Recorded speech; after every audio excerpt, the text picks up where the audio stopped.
Welcome to episode number 377 of the Beyond Social Media Show, the podcast for all of you marketing, advertising, public relations, and communications professionals. You can find us by searching for Beyond Social Media Show. We are recording on May 7, 2022. A lot of things to talk about this week, including post-password era, we can only hope, video games disrupting Hollywood, Twitter circles, CGI LeBron James, Musk tweets analyzed, Copycat Cannabis edibles, Bud's freedom, quote unquote, summer, video advertising fail, and Instagram marketing stats that you want to stick around for. We've got a lot of them, but we kick it off as we do every week with the best story of the week, and BL always has that honors. What do you got, BL?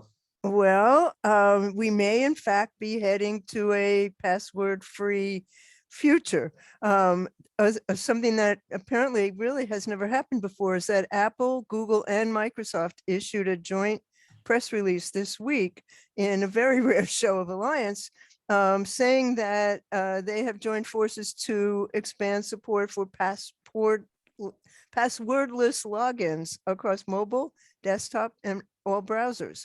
So they announced on Thursday that they're supporting a password-free standard from the FIDO Alliance and the World Wide Web Consortium. So it's going to mean you're going to be able to use your smartphone to sign in to an app or a website or a nearby device, regardless of the operating system or the browser that you're using. And you'll use the same action that you take multiple times each day to unlock your smartphone, whether you use a password or face verification or a device PIN.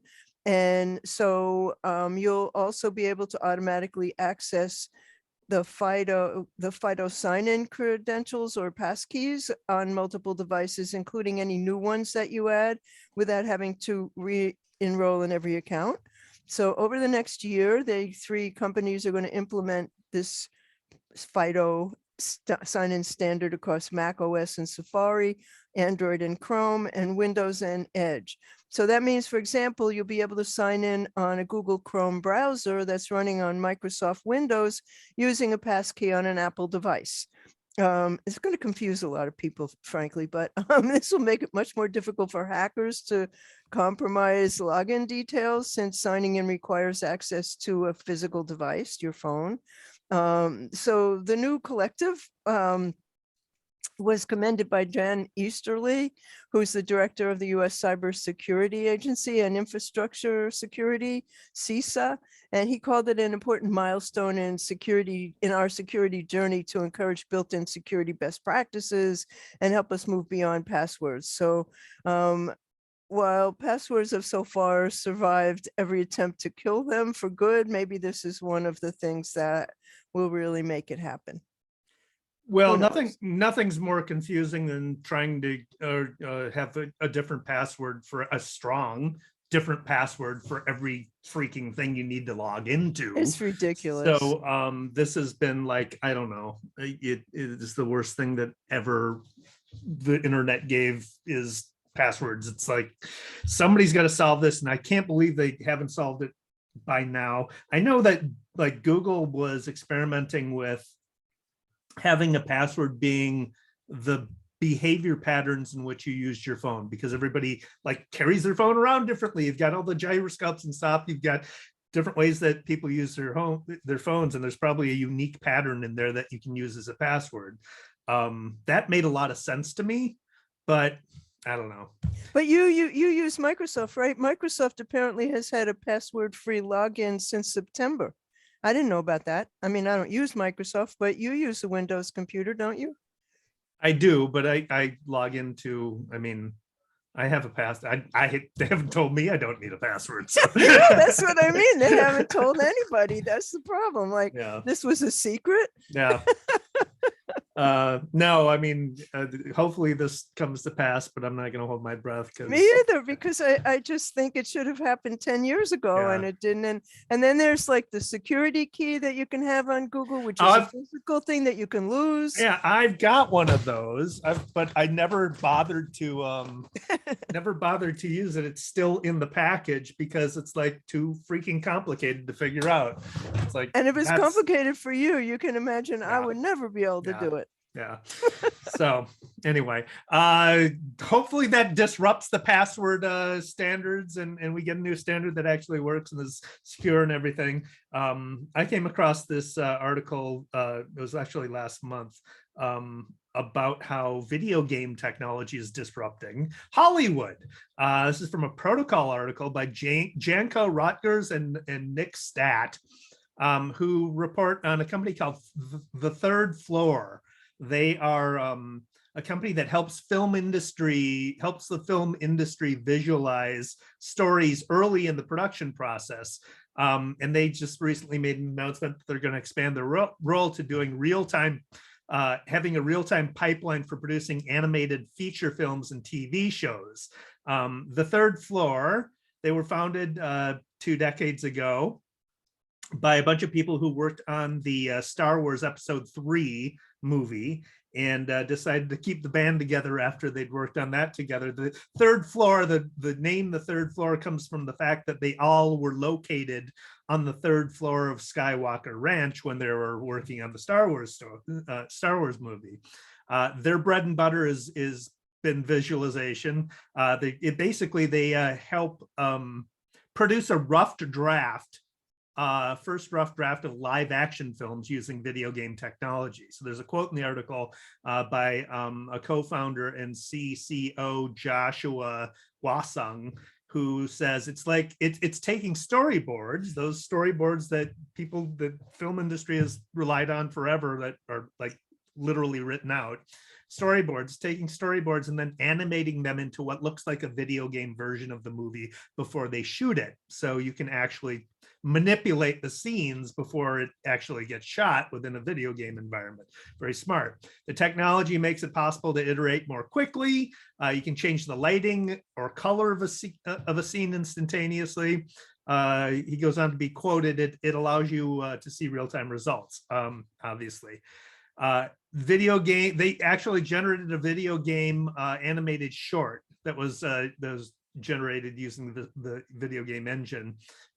This is just something that I've been playing video games for a while. I've been impressed with the technology getting better and better and better over years, more realistic, and just the whole immersive experience that video games give you. We're seeing a lot more immersive technologies being implemented in entertainment, but it's something that marketers should be paying attention to, because this is the next step in telling your marketing story, immersive storytelling. So anyway, we'll put a link in the show notes to the article. We'll embed the animated short that they created using a video game engine, and people can check it out. That sounds really brilliant. You know, one thing I've been waiting for since I was a little girl is where you'll be able to determine how things will end. You know, you'll be able to see alternate endings and you'll be able to do it. And that gets talked about. And every once in a while, something comes along that's like it, but it's not any kind of mainstream thing. And it would seem like this should make something like that completely possible. Yeah, well, there are video games that do have that. There was that Netflix movie that we talked about a couple of years ago that had alternate endings that you could choose interactively. I think, but that's what I mean, a couple of years ago, but yeah, not like all the time, you know? Yeah. I think the problem is people expect there's story arcs that people understand intuitively.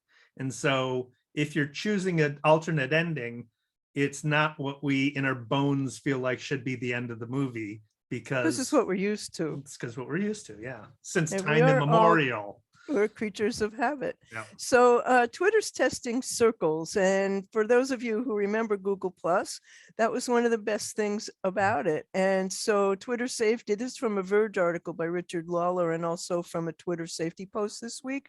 So they announced, of course, on Twitter that they're testing circles, and there's a close friends feature on Instagram, but this will be better. Twitter circles are going to let you pick up to 150 people to join your circle. They can be followers and non-followers. And then when you feel like tweeting without sharing to the masses, you pull up the choose audience menu, which I don't have yet. And you write a tweet and choose the circle instead of everyone. And I have an illustration of that for the show notes. And it's different than communities, which I don't think very many people are using, but those hide tweets away from everybody and are tied to particular discussions. But Circle is standard tweets that aren't available for everybody to see. And so the people who are in your circle can see the tweets you post to it, but they can't use the built-in retweet or share them automatically. But of course, that doesn't stop screenshots or downloads of content that's in the tweet. But then again, it's the same as if you had a locked account, except it's not locked. So, but the funny part, I think this is hilarious. Elon Musk doesn't have this feature yet, Twitter says, which is hysterical. But if you have it, you can still get banned for abusive behavior or other things that break the rules. So the chosen few who have this access now, you can only create one circle, and only the person who creates the circle can see the list of people who are in it. And it's available across iOS, Android, and the web if you have it. If you're in a circle, you can't remove yourself from it, but you can mute a discussion if it takes up too much of your timeline. So I think that's really very interesting, and I hope I get it soon, because there are definitely instances where that would be helpful. Yeah, but not being able to remove yourself from a circle is a problem. I mean, I think that's a big problem. What the hell? Yeah, I mean, that's like not being able to remove yourself from a group text, you know. Yeah, Could anything yeah. be more annoying? Yeah. Now that sounds interesting. I guess I don't. It seems like there's not much of a distinction between communities and circles. A few. Well, different I think things. circles, I don't know. I'm not, Yeah. I don't think communities are being used. I mean, I'm involved in communities that nobody uses, you know. I Yeah. was invited into them and we don't do them. No. Yeah. So, you know, we'll see what happens with that. But I think it's so funny that they're not giving it to Elon Musk. Well, don't you think he can demand it now? Well, we'll see, won't we? We will. All right, so along my video game spiel today, here's another one. This is it's a commercial that you probably might have seen. It was going in heavy rotation, at least for me, a while ago. And it starts set in the year 2003, and there's a young LeBron James who is on the verge of being picked first overall in the NBA draft 2003. He's in his bedroom and he's having a conversation with present day LeBron James. I did see that. Yeah, and the younger LeBron James is asking about the future. So headphones are wireless, so you can watch a movie on your phone. If you don't look too closely, though, it would be tough for you to recognize that the young James character is actually a video game engine generated character. It's very well done. And if you look closely, you can tell, but it's hard to tell. So that's, again, another example of a video game engine being implemented in creating a story where it's the technology is just getting so good that it's getting tough to recognize it for not the real thing. We'll embed the commercial in the show notes so people can watch it too. That was a good ad. Yeah. So that brings me to worse news. So do you have more good news? It's going to worst. Okay, well, I have this in worse news for a reason that I'll get to, but there was an article in the Wall Street Journal that was by James Benedict and Rebecca Elliott and Inti Pacheco. And they analyzed Musk's more than 15,000 tweets, starting with when he began tweeting regularly in 2012. And then they classified them by topic and time of day and several other factors. And so they're trying to provide insight into what excites and enrages one of our new overlord. So he tweets at all hours of the day and night, and he's tweeted at least once a day for the past 4 years. And he's gotten in trouble. In 2018, the Securities and Exchange Commission accused him of misleading investors when he said he had funding secured to take Tesla private. He agreed to have a Tesla lawyer vet certain posts related to the electronic car maker, and he's grown much more prolific since then. So unsurprisingly, his favorite topics are Tesla and the rocket company he runs, and his other pet corporate projects, the tunneling business Boring, and the brain implant startup, which I find so freaking scary, called Neuralink. Those are his frequent tweet fodder. And he's somewhat unusual that most of his tweets mention other users, and many of them are his super fans. So 77% of his tweets since he opened his account consist of replies to other users, which of course is engagement and a great way to grow your following. So the account that he mentions the most is Day Astronaut, which describes itself as bringing space down to Earth for everyday people. And he's a huge fan of emojis, particularly ones that are rolling on the floor laughing ones. But it all got very dark when he tweeted last week to his 91 million followers that Wellbutrin is a bad drug that should be taken off the market. And he based that on people at dinner parties telling him that it made them feel suicidal. On April 29th, he tweeted, Wellbutrin is way worse than Adderall. In my opinion, it should be taken off the market. Every time that drug has come up in conversation, someone at the table has suicide or near suicide stories. Lots of people say, people tell me. Does that remind you of anybody? Not really. His post got 34,000 likes, 5,200 quote tweets, and 3,100 retweets. And he never did mention where he got his medical degree. And this is just one example of how dangerous he can become. That's very scary. Yeah, I mean, I don't know. I got mixed feelings about Elon Musk. Me too. He's brilliant in many ways, and Very full of himself. That's dark side to him as well. I mean, the carelessness to him. That was careless. If anything's ever been, people say, lots of people say, people tell me, hello. Yeah, we've heard that shit before. Yeah. So this one is I don't know. At first, when I looked at it, it was amusing, and it's not really amusing when you really think about it. But anyway, this is a Star Tribune story by Brooks Johnson. The Consumer Brands Association and several large food companies, including 2 Minnesota-based ones, General Mills and Post Consumer Brands, are calling on Congress to crack down on copycat cannabis edibles that mimic those brands or well-known food brands. So the packaging looks like a General Mills food brand or a Post Consumer Brands food brand. There's very little indication based on the packaging that, for instance, Trix is meant to get users stoned. We'll include some images with the link to this story, but every detail of the packaging has been copied from like a General Mills cereal. Company's logo is in the corner. There's a quote in the article: children are increasingly threatened by the unscrupulous use of famous brands, logos, characters, trademarks, and trade dress on the THC labeled edible products or laced edible products, the group wrote in a letter.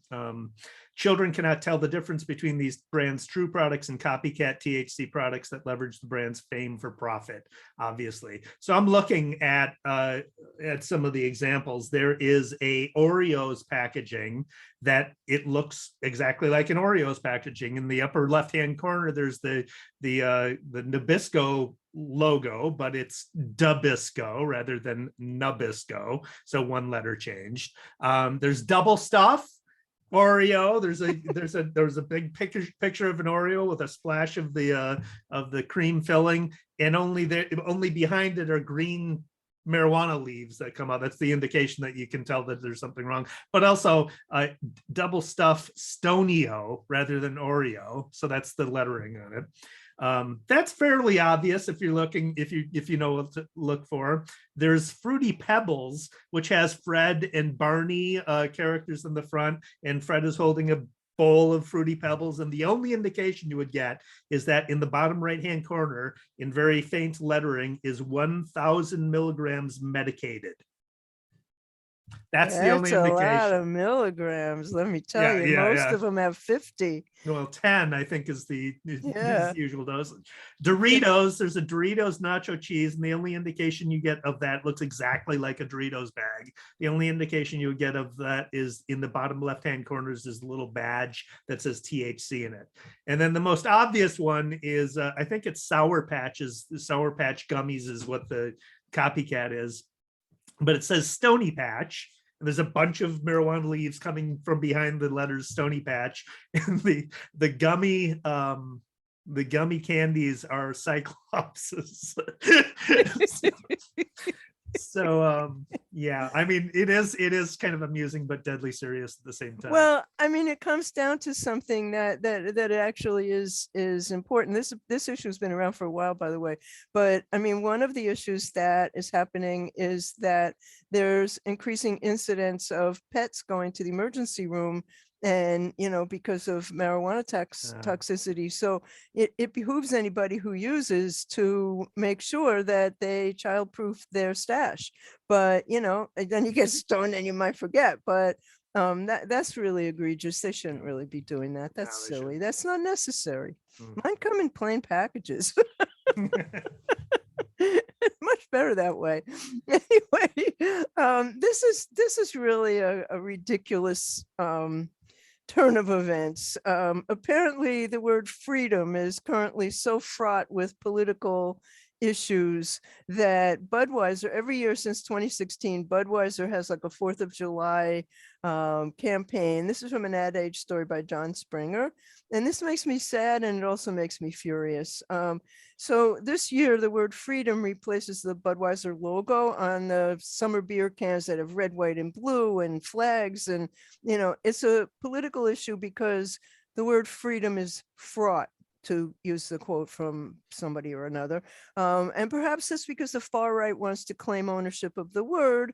And that came about before this week's Supreme Court abortion debacle. So this year's special edition puts the word freedom on the logo in place of the word Budweiser. In 2016, their campaign used the word America in the same way. That was wildly successful.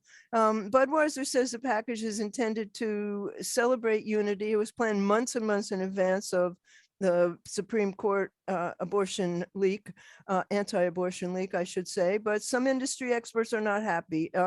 They say the word freedom has become so loaded with uncomfortable subtext regarding everything from mass controversies to the Roe versus Wade Supreme Court leak, and it's become a symbol of struggle and division, which is so completely ridiculous. So here's to freedom that unites all Americans. It's the foundation that our country's strength is built upon.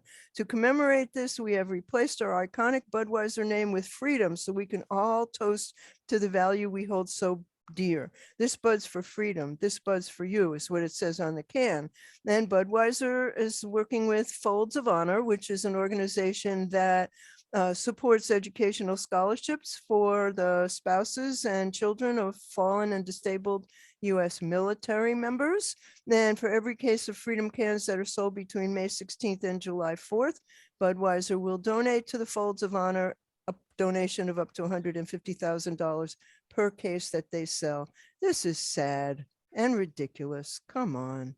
Yeah, I mean, it is. It's both of what you say, but it's also kind of predictable. I mean, I guess, they've been doing it. This has been kind of a tradition for Budweiser, but anybody could see there would be a problem. Do you think so? I mean, this Supreme Court thing just happened this week. They planned this. They had to manufacture cans. The whole anti-vaxxer thing is all freedom, blah, blah, blah. Oh my God. It's like, yeah. That's all the more reason to do it. Well, I mean, the problem is I've been saying since 2014, since whenever Trump came on the scene as a political figure, that brands need to start taking sides, because did you see what happened this week? Did you see what happened this week? Zeno and Edelman advised their clients not to take sides. Well, I Um, don't think you're going to be forced to take sides. It of doesn't course you matter. are. Yeah. Of course you are. But I think that's really lousy advice. And they said, well, they have to be measured in what they do. No, they have to take sides. Well, I And mean, brands have known they have to take sides for a long time. yeah, it depends on who you are and what kind of brand you are, obviously. But Mhm. it's mostly going to affect, I mean, almost predominantly affect consumer brands that need to take sides. Or, I mean, not necessarily. If you're a Starbucks, then you've already taken a side long ago, right? Yeah. You kind of are what you are. But yeah, anyway, it's tough, and it's way too. It's so sad, like you said, that we come to this. Yeah. Anyway, this is an experience I have been having. I subscribe to the Star Tribune, our local newspaper in Minnesota, and use their app all the time, daily, to consume my local news, and in particular to get my Vikings stories from the Star Tribune app. But when I've been noticing lately, when I've been reading the Vikings articles using the Star Tribune's app, I am often interrupted with autoplay video ads. But when I try and X out of it, it crashes the app. And so the only kept trying. I've got a video of this, actually. I did a screenshot video of this so you can see it in action. The only way I can read an article is when I minimize the video rather than trying to X out of it. So I've got a window kind of thing. Got the video playing in the corner of the screen, and it's on my phone, so it's not much screen real estate. And then the article in the background, and let it play. That's the only way it doesn't crash the That's app. annoying. Sometimes I get two video ads playing at the same time. You'll see it in the screen recording I did. Totally annoying. But on the other hand, it absolutely ensures multiple views on the videos, on the advertisers' videos. It tends to have a greater completion percentage of the advertisers' You can't videos. get out of it. Yep, but the advertiser doesn't know that, and it's just annoying the hell out of the user. Like I said, I subscribe to Star Tribune. Local journalism is crucial. It's important. This is a way for them to get money, but it's just not helping anybody, I don't think. It also is, as a marketer, why I'm leaning away from or pulling back on recommending doing video advertising on network video ad buys. So video ads that show up on websites, in favor of YouTube, where it's on demand. I can actually target people searching for what I want, or social video, which is more likely to be seen by an actual person, and more likely to be seen by somebody who wants to see it. And now over the top television ads. So yeah, That's why Bob Hoffman is so anti-programmatic. no. I mean, he just spoke at a conference in Germany, and he was voted their most favored speaker. And he said that way that happened is that he contradicted everything that everybody said, and he spoke in a language they didn't understand. Which is great. He got most favorite speaker because of that. Well, I'm sure it was his content, but he was Okay. making fun of himself. Okay. But so that brings us to a smile. Yes, it does. Okay, this is one of the most beautiful Mother's Day ads I've ever seen. It's from Teleflora. It's their Mother's Day video, and in it, they had mothers read letters about being a mother, and then they switched to having the kids read the letter, and then they switched to the mother reading a letter that was actually from the kid, and then they switched to the adult kids coming out with flowers for their mother, and everybody's crying. And like I said on Twitter, I'm not crying, there's something in my eye. I mean, it's such a beautiful video, and it's because it has real people in it. Yeah. And I wish that there was more of that, really. Yeah, I mean, it doesn't have anything to do with mothers, but I was thinking about Dove's ads several years ago, like with real women, with real women, and an artist describing what they thought how they about see themselves, how they see themselves. Yeah. Yeah, that was a wonderful series, and they still do wonderful things, Yeah. Yeah. So that brings us to shiny objects, huh? It does. I got one that I tried out. I've been meaning to try out, and I had a chance to try out this past week. Riverside.fm. It is a high def remote recording, so they're targeting podcasters, video podcasters. You can record up to 4K video in it. It records on separate tracks for each participant. So if you and I were using Riverside FM, we both have our own individual video tracks as well as our own audio tracks. And the audio tracks come in both MP3 and then the higher fidelity wave format. So you get higher quality audio as well as higher quality video. You can live stream to Twitter, YouTube, and Facebook. They have editing tools. You can accept live call-ins, and it does transcriptions as well. But it only works on our local, I'm going to read from their facts. Our local recording engine only works with Chrome and Edge on laptops or desktops.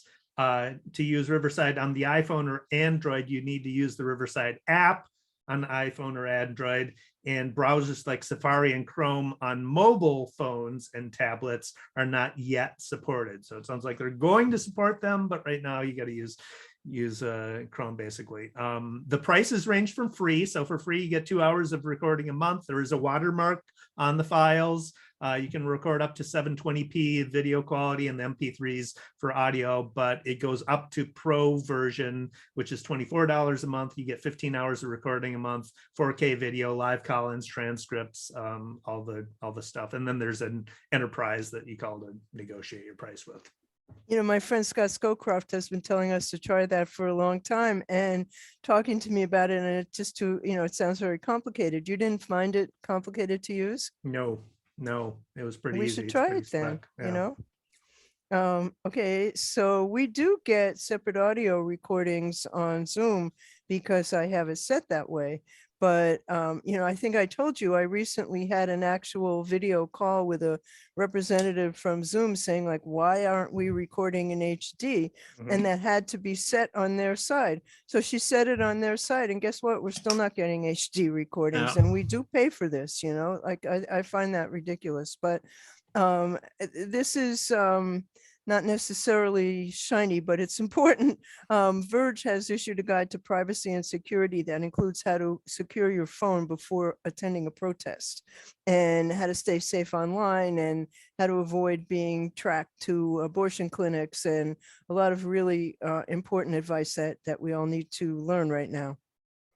Yeah, there's actually, I can't remember, I saw it briefly, but there was an article about one state's AG was tracking people who were using period tracker apps, which is scary as, Yep, that's for sure. Yep. Okay, so that brings us to projects. Tell us Yeah, about yeah. yours. Yeah, so I am building a podcast studio at my agency, and we recorded our first episode of a podcast that's trying the technology out. We've got like seriously professional microphones. We've got a mixer. We've got it's pretty cool. So we did our first episode. Nice It was to have a budget, right? Exactly. Yeah. We did our first episode on Elon Musk's Twitter deal. So what should companies be thinking about now that Musk is taking over? That's the topic of our episode. It's me, my colleagues, Pat Milan was our chief insights officer, and one of our senior digital strategists, Maddie Green, have a discussion. It's about 15 minutes, 10, 15 minutes long, I think. I look forward to hearing that, Dave. That sounds great. Yeah. So, pro tips? Yeah, what do you got? I got a couple. Google's I/O Developers Conference, which is free, is coming up May 11th. I'll put a link to where you sign up for it. And you have one and I have another, so go ahead with yours. Yeah, mine is, I came across this. This has been around for a while, actually, but I came across it recently trying to explain to somebody send time optimization. And MailChimp actually has that built into their platform where you can, if you pay for it, one of the not the free version, but one of the paid levels, you can choose send time optimization. And what they do is MailChimp is used by a ton of people, right? They've got a lot of emails going through the MailChimp system, so they can, on aggregate over the billions of emails that are sent by MailChimp, figure out based on who is on your list, what is the best time for that person to receive an email. And so they optimize it based on not what you think is, it's something you should be thinking about as a marketer, but what the individual who's receiving it on your list is the best time to send to based on their own behavior. So it is pretty cool, but it is also highlighting the thing that you really, if you're doing email marketing, you really need to think, if you don't have this option, you need to think about, okay, who is it we're sending to? When are they most likely to be using email? So if it's retail, if you're trying to sell stuff, it's entirely possible it's a weekend that they're looking at their email, right? But if you're B2B, probably not. Or if you're government, almost entirely likely that they're going to be looking at it from 9 to 5, right? So when is the best time to catch their attention based on who they are and the type of content that you're sending out? That's an interesting thing that sounds really worth paying for. Yeah. If your list is big enough, Yeah, right. But this is from a very interesting search engine land article about 5 ways to use the Wayback Machine for SEO. And I have a link to the article in the show notes, but you can use it to recover lost information, but you can also get insights into your competitors' strategies. For example, and this is just among the things they list. If you're seeing large losses in your rankings after you change content, you can check the Wayback Machine to see previous versions of your old pages, and sometimes restoring the content is going to help you regain your lost visibility. Okay. And then you're able to use the Wayback Machine to see sections that competitors are adding to their pages.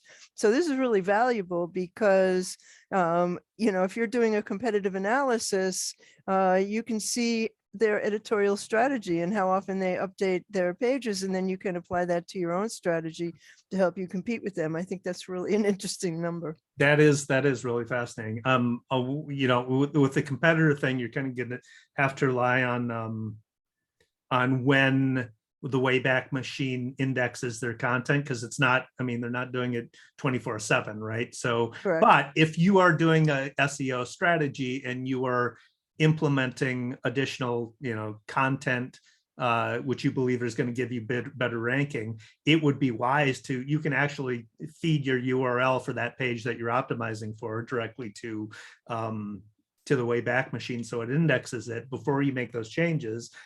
Changes, and then if you drop, then you've got that content there, to go back to. Yeah, interesting. Yeah, this is a really clever article. Yeah. All right, let's wrap this up with some numbers. This is from HubSpot. Maxwell Iskiv is the writer. HubSpot surveyed 500 plus global B2B and B2C Instagram marketers. It didn't say what made them Instagram marketers, but I'm going to assume that they are specifically focused on Instagram if they're called Instagram marketers, not just marketers who use Instagram.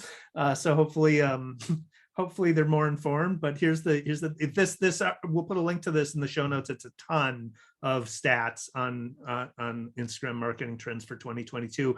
I'm just going to cite a few of them. 79% of these marketers have leveraged Instagram shopping tools. 1 in 3 plan to use them for the first time in 2022.